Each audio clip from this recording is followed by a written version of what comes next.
the Dirty South Fantasy Football Podcast with your host, Eric Lee and Lorenzo Ice-T. What's up, Lo? What up, E. Lee? In the place to be. In the place to be. What's going on, man?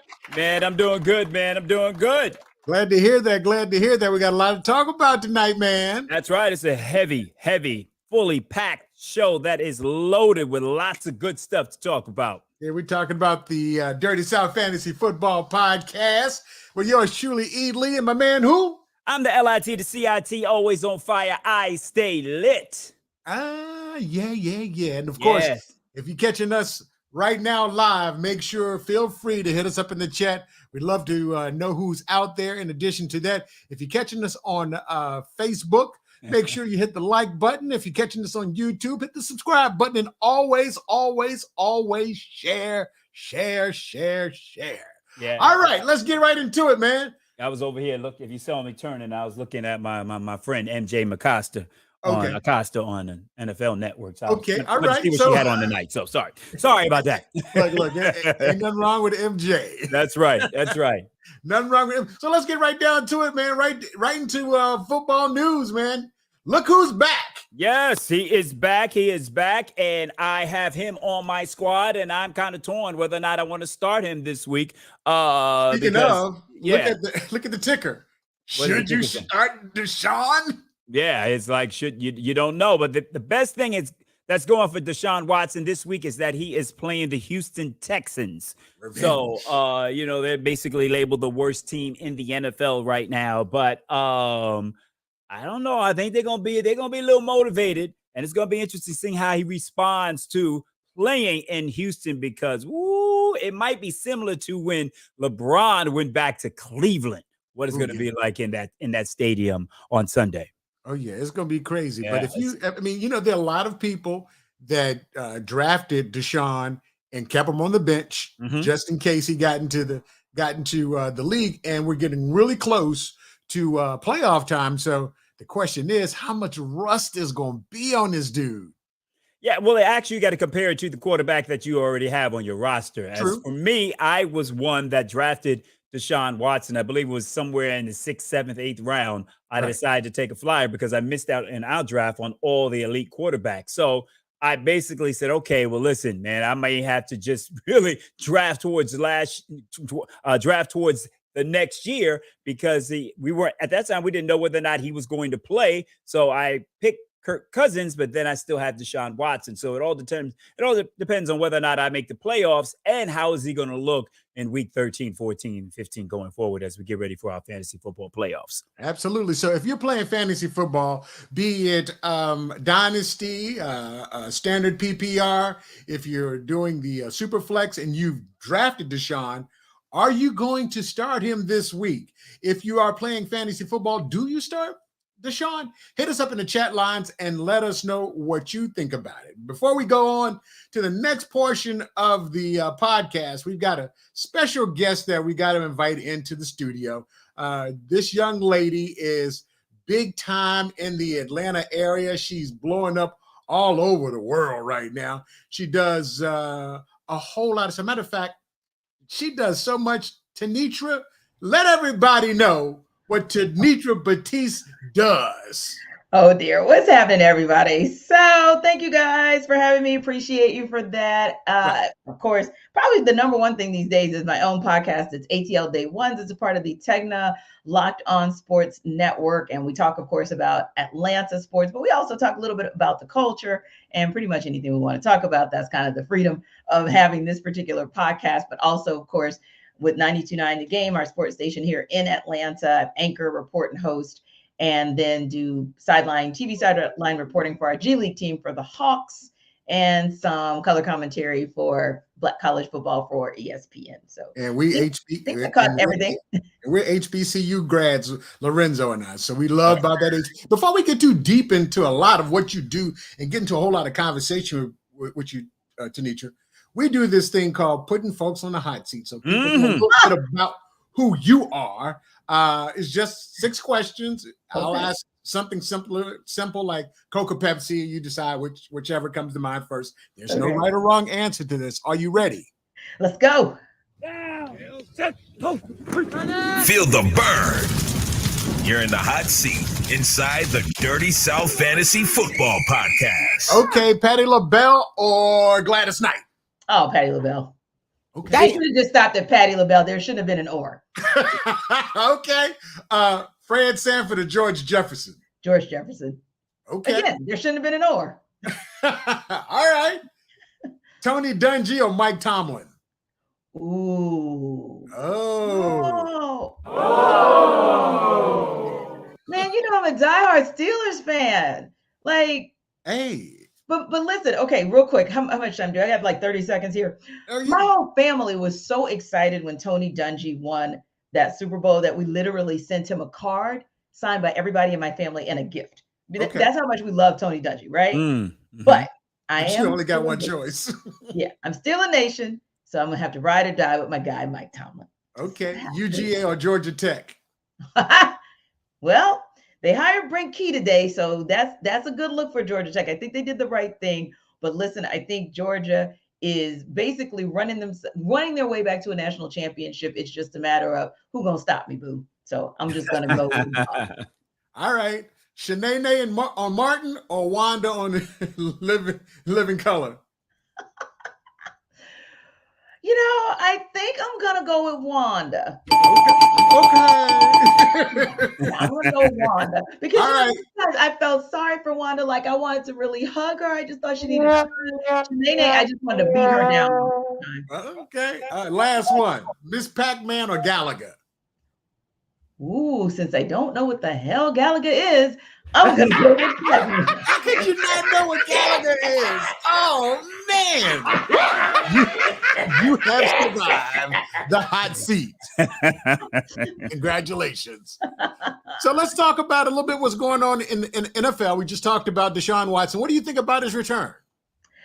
You know, that's an interesting take. So if you ask me from a football perspective, and again, you're talking to a Steelers fan, so it is traumatic for me because he's coming back at a time when, to me, the AFC North is still very up for grabs. Yep. So football-wise, I think that's going to be an excellent look for the Browns when they do decide to incorporate him back in. Because listen, we don't know yet. We assume that he's going to come back as QB1, but Jacoby Brissett has been doing some decent things, right, to just kind of keep their heads above water. So it'll be interesting to see. So from a football perspective, I definitely think advantage Browns, and they're going to be right in the thick of it right down to week 17.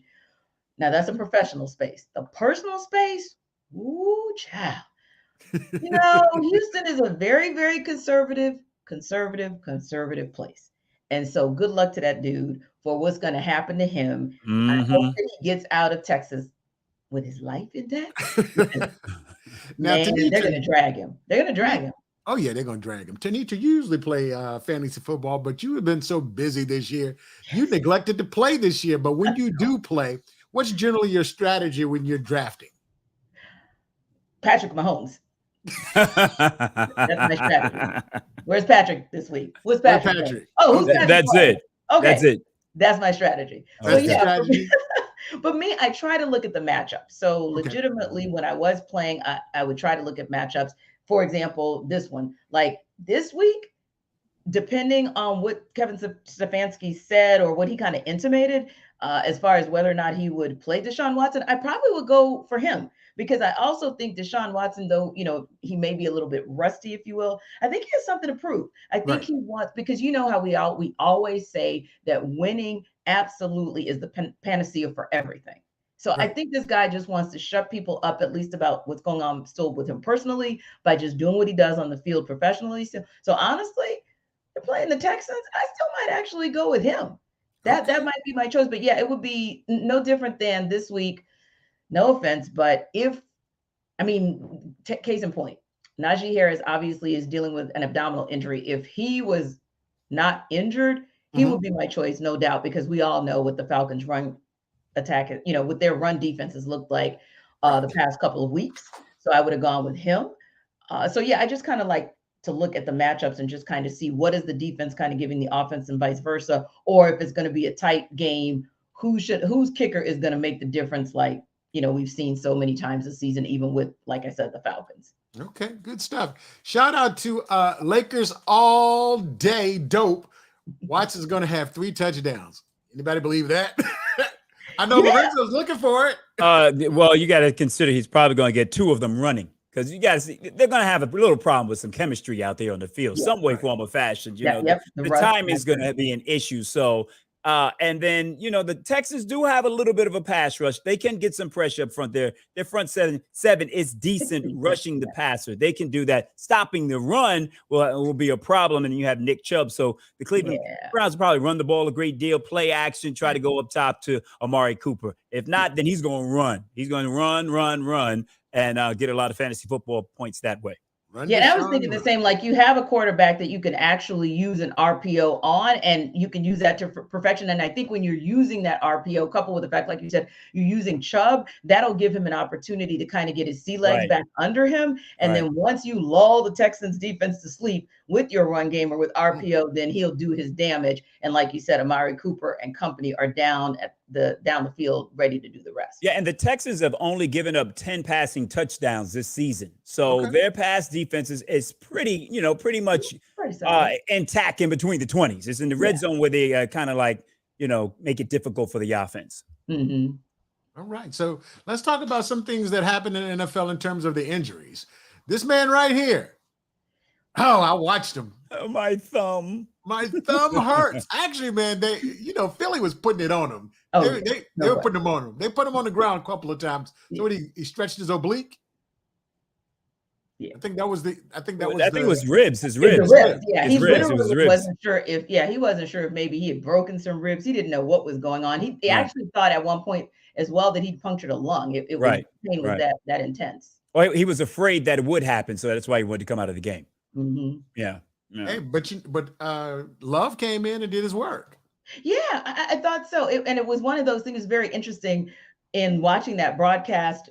And, they were trying to kind of tread lightly, but Chris Collinsworth made the comment about the fact that, hey, he was on that broadcast, like, I think 15 years ago to the day when Brett Favre went down and Aaron Rodgers, your number's called. So it's almost like, hey, look, I'm not saying we're putting Aaron Rodgers to pasture or Aaron Rodgers is moving on to the Minnesota Vikings or some other team. Like that sounds like a Greek tragic play. Yeah. I'm like, dude, I would never count Aaron Rodgers out until Aaron Rodgers counts himself out. But I was reading that Aaron said if he was healthy, if he feels good enough, they're going to let him play. So, no question. So if you get in terms of having my thing is I have Christian Watson as one of my wide receivers, and he's been blowing up over the last 3 weeks. And as much as I think Jordan Love could do work, I'd rather have Rodgers in there throwing him the rock. Yeah, agreed. And I think when you're a veteran of his stature, you're multi-year MVP and you are a Super Bowl winner, and you have that coach that is still trying to constantly get back in or stay in your good graces. I also think you get to dictate when you come back and how you want to come back. So Jordan Love, it's your job when Aaron Rodgers says it's your job. But on the same token, I think we all kind of saw some like a glimpse into the not so distant future. Yeah, and I have to send a shout out to the players in our Dynasty Fantasy Football League that are falling asleep and not using the waiver wire, because there's no way possible that Eric Lee should have been able to get Christian Watkins with the waiver position of number, 12 that you had at that time, and no one else picked him up. So I'm still mad at the other talked owners. About it the week prior to how hot this kid was. Okay. Man. So you picked him up the recent waiver wire? Yes. Sleeping. We actually, they sleep. They sleep. I'm mad about it because we talked about it on the show and we said, man, ain't nobody going. We're not going to get him. We're not going to see him. How are we going to get him? But boy, he sure did get him. He showed, and I love it. Yeah. Shout outs to New Breed. This one of your boys. He said, "What's up, Fins? What's up? What's up, Fins up? Ha ha. Die hard." Yeah, that's right. That's right. Elijah Mitchell, man, I feel so sorry for this dude. I know. Why? That's right. Why? I forgot he was a Dolphin at one time. Whoa, okay. Triggered? Lorenzo? Triggered? Oh, yeah. No, we played the Dolphins. I'm a Dolphin fan, so we played San Francisco this week. So I'm not feeling sorry for him. We're dealing with our own injuries. Right. So good. I'm glad.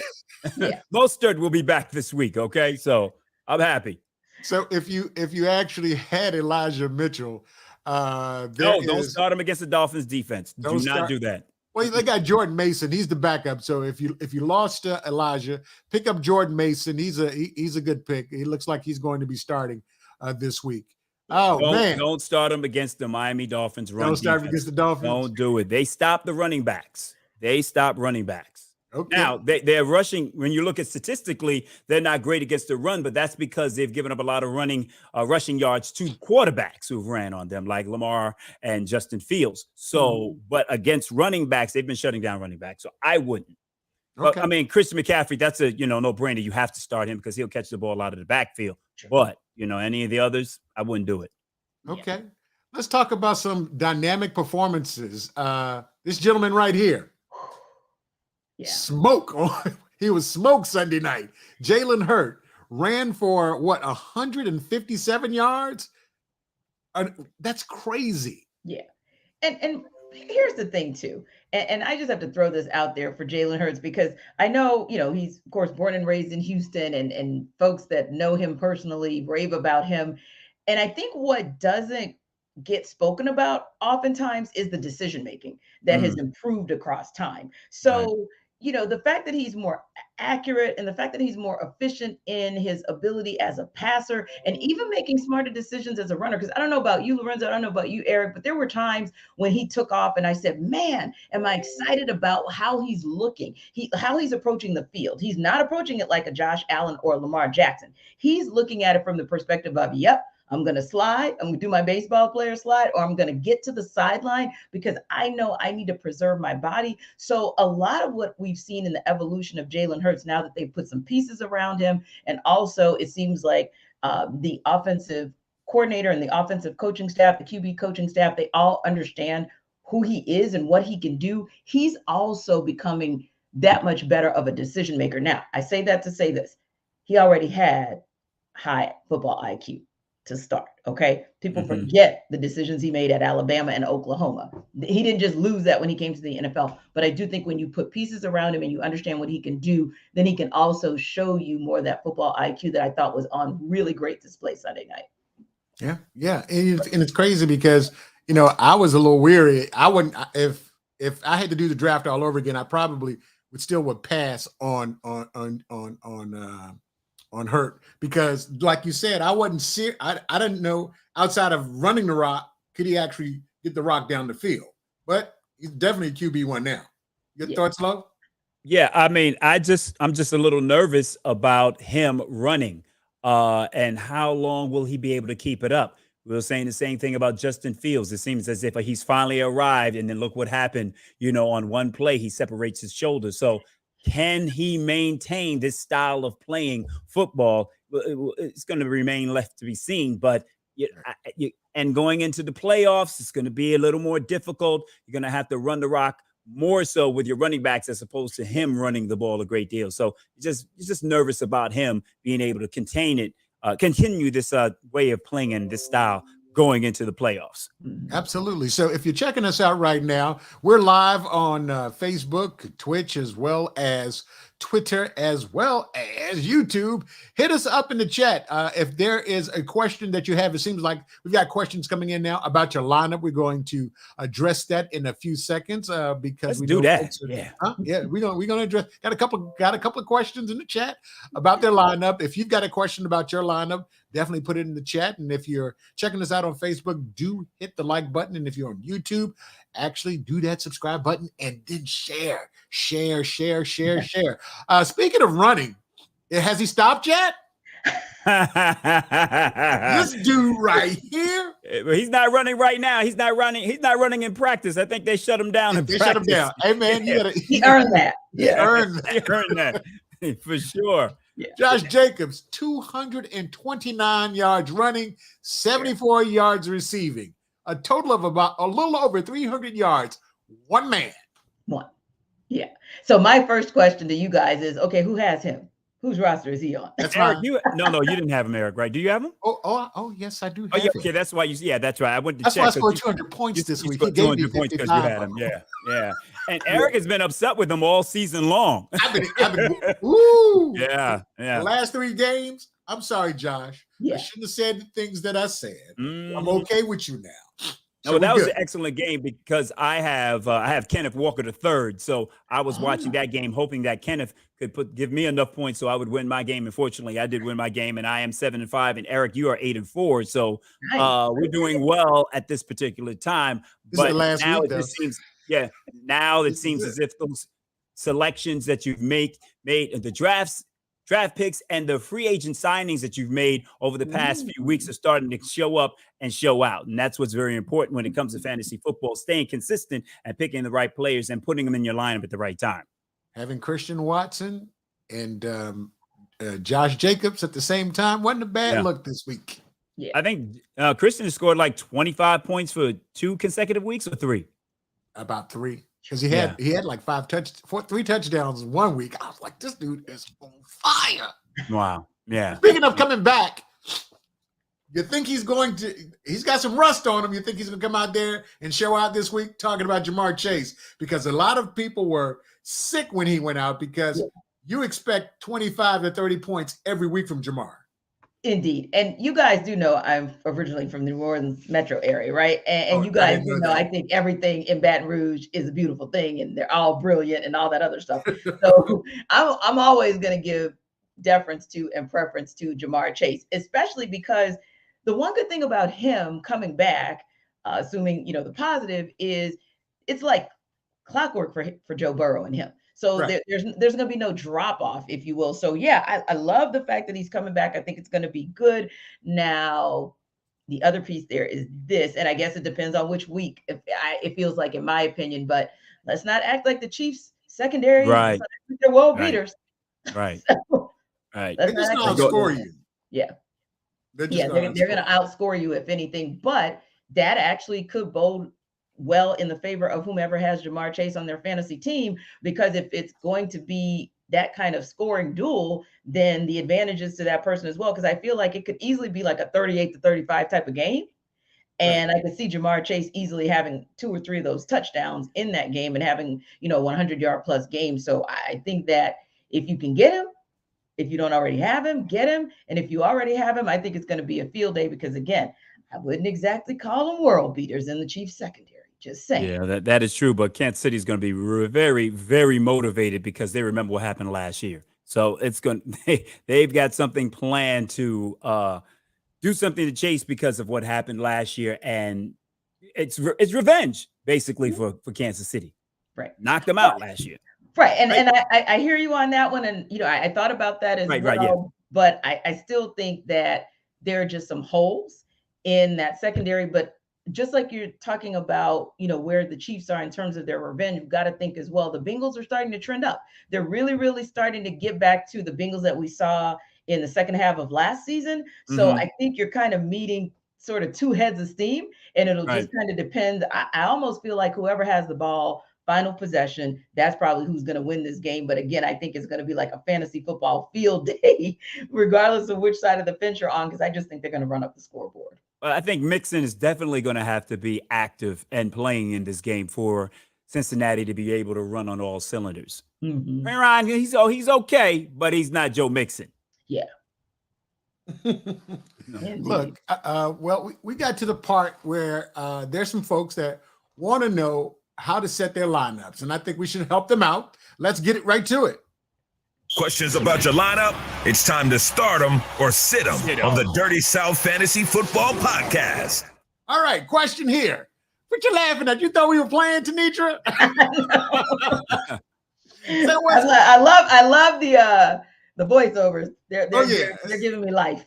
The Finn's Tailgate Channel says, "What's good, everybody? What's Just up? locked down in this fantasy lineup for the most part. H. Hunt or J. Robinson at my RB flex."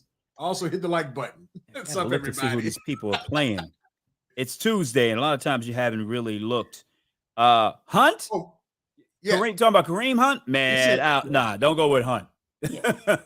Well, you got Robinson. He's playing against Minnesota this week, and you remember he was a healthy scratch this week. He was on the bench. Yeah, but Hunt hasn't been doing too much. Yeah, right. I have him in another league, and he hasn't been. I haven't been starting him because he hasn't scored a lot of points. So I would have to go with Robinson, even though he's dealing with a a split backfield as well. So that's a tough one. You know, if there's anyone you could pick up off the waiver wire, I look at that as well. But you got to look to see who's playing who, and I haven't had a chance to do that yet.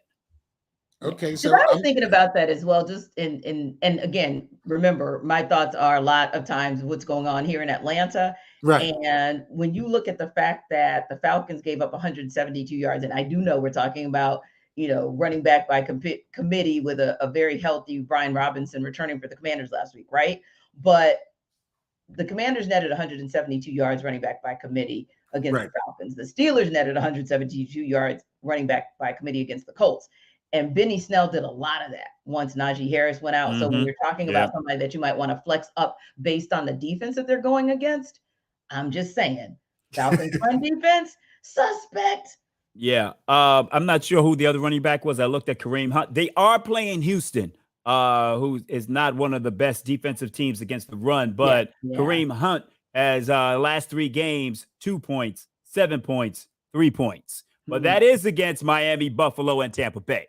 So, you know, but I think it's going to be a Nick Chubb game. So it just depends. If Cleveland gets in front of them early, they may take Chubb out, and then Hunt may be able to pick up some things, you know, pick up some yards in the second half. And who was the other running back? Robinson for the Jets.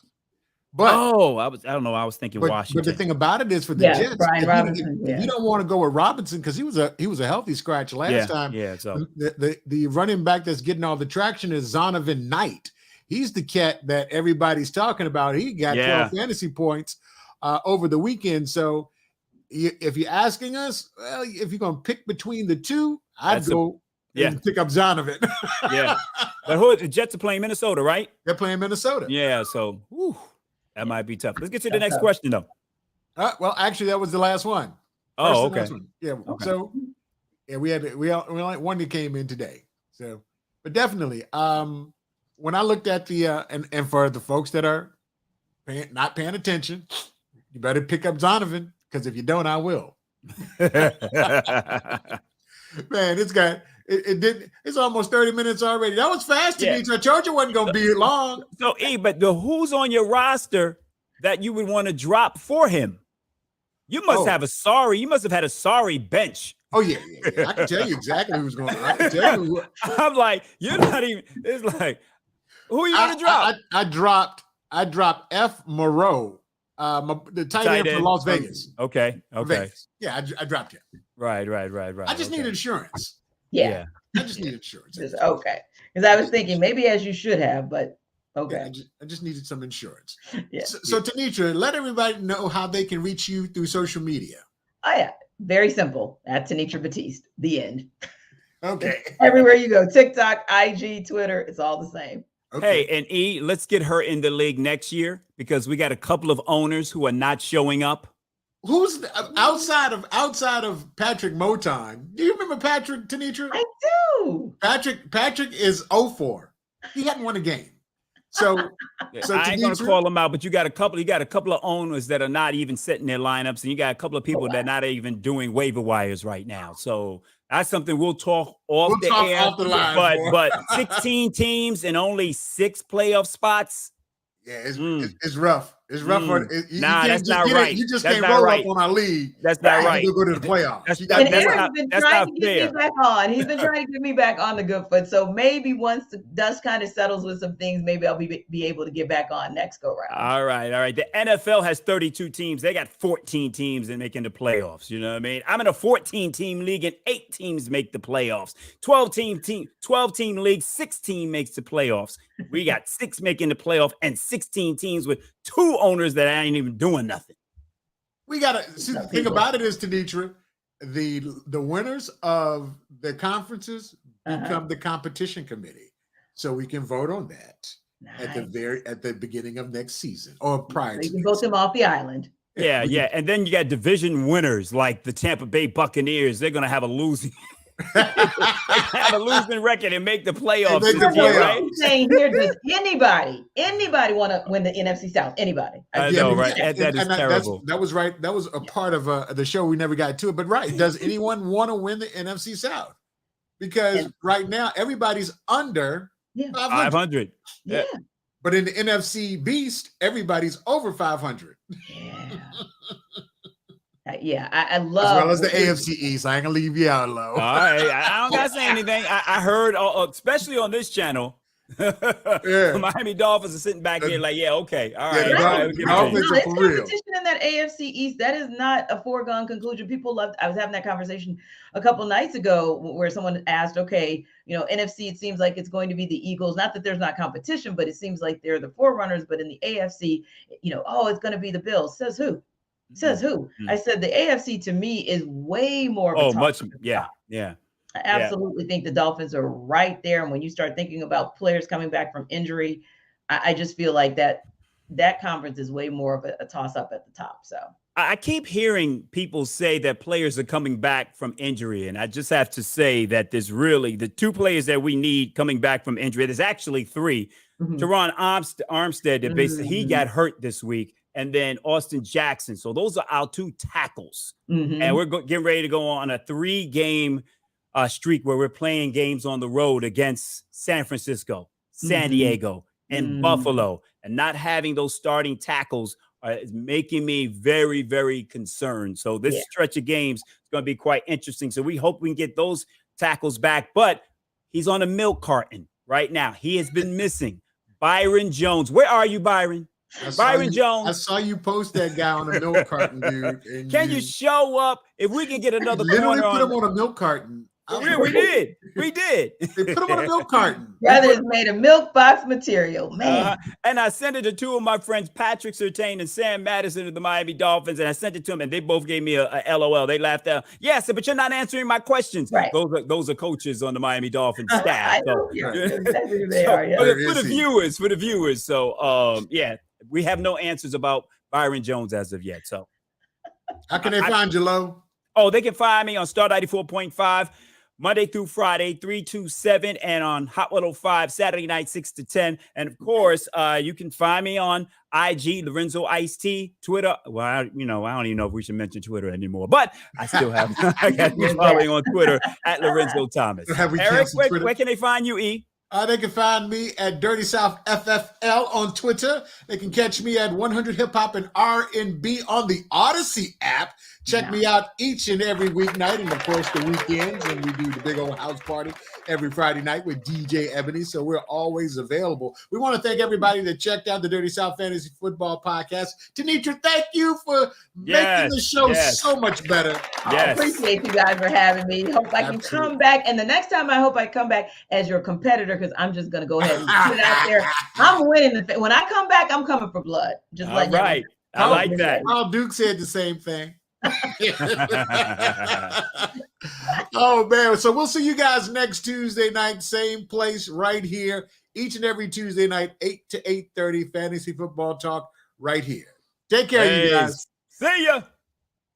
Hold on.